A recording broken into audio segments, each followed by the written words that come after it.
बाहेरचा विरुद्ध गाववाला अशी निवडणूक रंगते ती भोसरीमध्ये. पिंपरी चिंचवड महापालिकेतलाच हा भाग.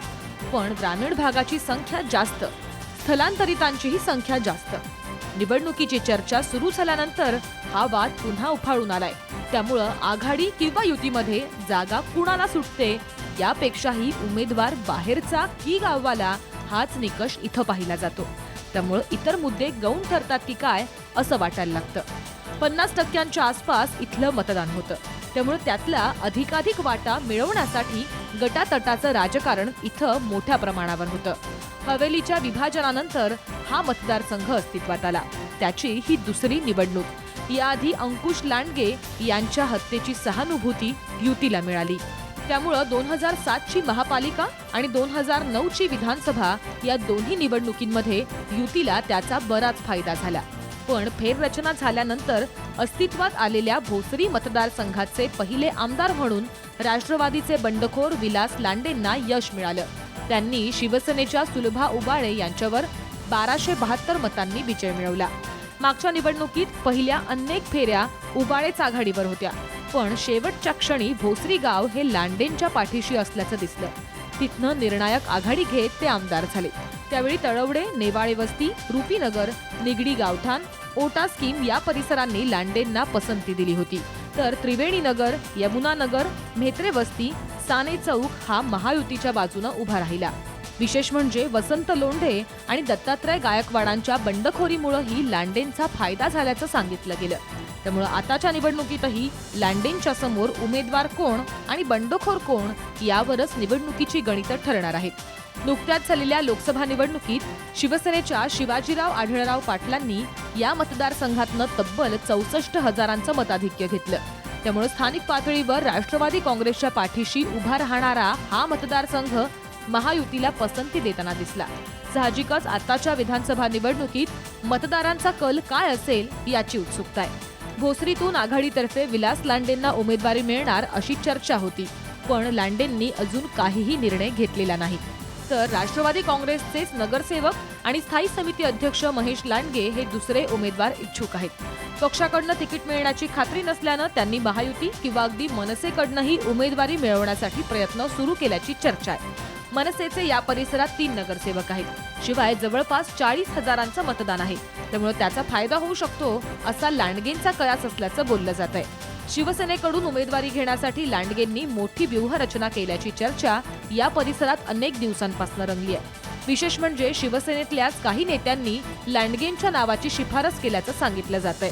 विलास लांडेंना शह द्यायचा असेल तर असाच तगडा उमेदवार द्यावा लागेल असं त्यांचं म्हणणं आहे. त्यामुळे मूळच्या पक्ष कार्यकर्त्यांमध्ये अस्वस्थता आहे.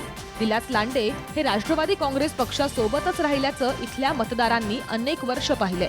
पण त्यांनी अजून तरी त्यांची भूमिका स्पष्ट केलेली नाही. शिवाय त्यांच्या उमेदवारीला राष्ट्रवादीतल्या नगरसेवकांच्या एका गटाचा विरोध आहे. त्यांनी लांडगेंना पाठिंबा दिल्याचं दिसतंय. वाढती गुन्हेगारी हा इथला सगळ्यात महत्त्वाचा मुद्दा आहे. त्यामुळे त्याबद्दल लोकांची नाराजी आहेच, ती मतदानावेळीही दिसण्याची शक्यता आहे. पिंपरी चिंचवड परिसरातल्या अनधिकृत बांधकामांचा मुद्दाही भोसरीतल्या निवडणूक प्रचारात सर्वाधिक प्रभावी ठरू शकतो. कारण हजारो घरं अनधिकृत ठरत असतील तर मतदारांसमोर मोठा प्रश्न आताही उभा आहे. त्याचा फटका ते मतदानावेळी देऊ शकतात. शास्तीकरामुळेही नागरिक त्रस्त आहेत. त्यावर तोडगा काढू शकणारा प्रतिनिधी लोकांना हवाय. कारण हा प्रश्न किमान 30 ते 40,000 कुटुंबांच्या दृष्टीनं महत्त्वाचा आहे. रेड झोनचाही मुद्दा याच मतदारसंघात आतापर्यंत जवळपास 3 निवडणुकांमध्ये चर्चेत आलाय. पण त्याची चर्चा अनेकदा होऊनही प्रश्न सुटलेला नाही. त्यामुळे लोकांची नाराजी आहे.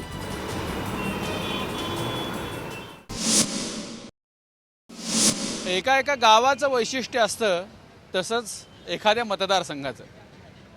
10 गावं दुसरी आणि एकच भोसरी असं म्हणतात ते पुणे जिल्ह्यातल्या भोसरी या मतदारसंघाबद्दल. हा मतदारसंघ नेमका कसा आहे, कुणाच्या बाजूनं कौल देणार आहे, वैशिष्ट्यपूर्ण म्हणून इथं काय गोष्टी आहेत आणि काय समस्या आहेत, आत्ताच्या निवडणुकीत सर्वात महत्त्वाचे मुद्दे कुठले ठरतील, या सगळ्या मुद्द्यावर आपल्याबरोबर चर्चा करण्यासाठी सकाळ माध्यम समूहाचे राजकीय विषयातले संपादक गोविंद घोळवे आपल्याबरोबर आहेत. थेट त्यांच्याशी बोलू आणि त्यांच्याकडनं जाणून घेऊ भोसरी हा मतदारसंघ नेमका कसा आहे आणि आत्ताच्या निवडणुकीत तो कसा दिसतोय. भोसरी हा मतदारसंघ मुळात 80% ग्रामीण टच असणारा मतदारसंघ आहे. या विभागामध्ये तळवडे जर सोडलं तर एका IT पार्क अशी कंपनी नाही आहे. आणि बेसिकली ह्या भोसरी मतदारसंघामध्ये क्रीडा कला ह्या गुणाला देखील फार मोठं महत्त्व दिलं जातं आहे. कुस्ती स्पर्धा ही भोसरीची सर्वाधिक मोठी परंपरा आहे.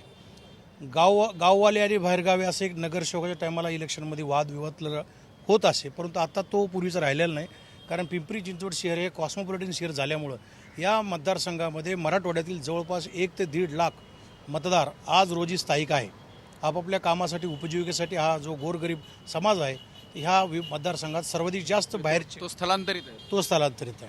तर त्यामुळं ह्या मतदारसंघामध्ये राष्ट्रवादी काँग्रेस पक्षाचं वर्चस्व होतं. पिंपरी चिंचवड शहरामध्ये तिन्ही मतदारसंघामध्ये राष्ट्रवादी काँग्रेस पक्षाचं वर्चस्व आहे ही वस्तुस्थिती मान्य करायला पाहिजे. उपमुख्यमंत्री अजित पवार यांच्या नेतृत्वाखाली ह्या महानगरपालिकेनं महाराष्ट्रामध्ये सर्वाधिक चांगली डेव्हलपमेंट केली. पण दुर्दैवानं राष्ट्रवादी काँग्रेस पक्षावर प्रचंड भ्रष्टाचार, गैरव्यवहार आणि टक्केवारीचा आरोप प्रत्यारोप झाल्यामुळं हा मतदारसंघ आणि राष्ट्रवादी काँग्रेस पक्ष या शहरामध्ये थोड्या प्रमाणात बदनाम झालेला आहे. या सगळ्याचा परिणाम आत्ताच्या निवडणुकीत कसा होऊ शकतो? प्रचंड मोठा होणार आहे. मुळात असं आहे की विलास लांडे, आमदार लक्ष्मण जगताप आणि अण्णा बनसोडे हे तिघंही प्रबळ उमेदवार असले तरी सध्या देशामध्ये जे सुरू असलेली पंतप्रधान नरेंद्र मोदी यांची लाट ह्या मतदारसंघापर्यंत नव्हे तर पुणे जिल्ह्यामध्ये सर्व मतदारसंघात पोहोचले असल्यामुळं या मतदारसंघामध्ये अत्यंत फार चुरशीची निवडणूक होणार आहे. सर्वात महत्त्वाचा मुद्दा म्हणजे या मतदारसंघामध्ये 5 ते 10 लोक इच्छुक असून सर्वात मोठी जी लढाई असणार आहे ती भारतीय जनता पार्टी महायुती आणि विलास लांडे विद्यमान जे आमदार आहेत ते राष्ट्रवादीकडून उभारतात का महायुती जर तुटली तर ते भाजपच्या हातात कमळ घेतात हे अद्याप सांगू शकत नाही. कारण विलास लांडे हा अत्यंत धूर्त आणि चतुर राजकारणी व्यक्ती आहे. त्यामुळे लांडे नेमकी कोणती खेळी खेळतात हा एक महत्त्वाचा आहे. परंतु यावेळेस दुर्दैवानं लांडे यांचे भाचे जावई महेश लांडगे जे सध्या स्थायी समितीचे अध्यक्ष आहेत हेच सध्या रिंगणात बंडखोरी करणार असल्यामुळं लांडे यांच्यासमोर फार मोठं अवघड आव्हान आहे. ही देखील एक वस्तुस्थिती आहे.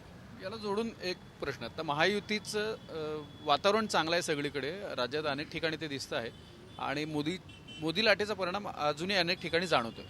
तर हे सगळं जाणवत असताना महायुतीमधला असा तगडा उमेदवार आहे का लढत जी होईल ती काँग्रेस राष्ट्रवादीमधल्याच बंडखोरांबरोबर एकमेकांची होईल? आत्ता काय चित्र म्हणजे ते भाजपच्या तिकिटावर येतील किंवा असं काय? आज तरी परिस्थिती आहे की या मतदारसंघामध्ये महायुतीमध्ये मागील वेळी ज्या शिवसेनेच्या सुलभा उभारल्या होत्या त्या 1250 मतांनी केवळ पराभूत झाल्या होत्या.